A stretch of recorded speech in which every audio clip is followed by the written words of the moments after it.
Nagulat sina Miss Lebanon, Miss Egypt at Miss Bahrain sa napaka-sexy and daring outfit ni Miss Philippines Michelle Marquez D sa Day 4 ng Miss Universe 2023 competition. Hindi tuloy napigilan ni Miss Lebanon, Maya Abulhos, na makipag-video kay Michelle at ipinost niya pa ito sa kanyang Instagram account upang makita ng kanyang mga kababayan sa Lebanon kung gaano kaganda ang outfit ng Pinay. Sa ika-4 na araw ng mga kandidata sa El Salvador, si Michelle lang ang katangi-tanging Southeast Asian na pinili ng Miss Universe organization upang ma-experience ang ganda ng bansa at makapag-travel. Kasama sina Miss Czech Republic, Miss Canada, Miss Egypt, Miss Bahrain at Miss Denmark.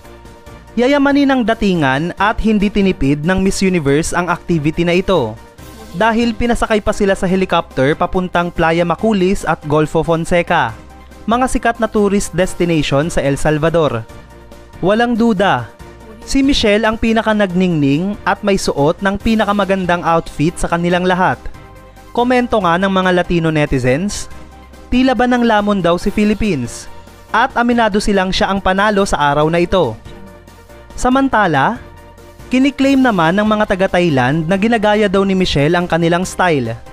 Ang ganitong design ng dress ay galing umano sa kanilang bansa, specifically sa Pattaya, Thailand raw. Ngunit mali sila ng hinala dahil ang nagdisenyo at gumawa ng dress na ito ay si Miss Angela Tolosa, isang Filipino-Canadian fashion designer. Tila hindi naman ume-epekto ang ginagawang pang-iinis ng mga Thai.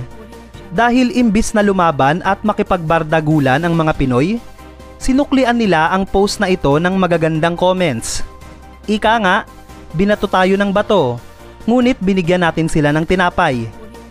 Sa tingin mo, may pag-asa pa bang tumigil ang mga Thai sa araw-araw na pangbabash nila kay Michelle? Makatutulong ba ang ginagawa nilang pangda-down kay Miss Philippines upang manalo ang sarili nilang kandidata na si Antonia Porcilde? Put your comments below. At upang maging updated ka sa laban ni Michelle sa Miss Universe, huwag kalimutang mag-subscribe at i-click ang notification bell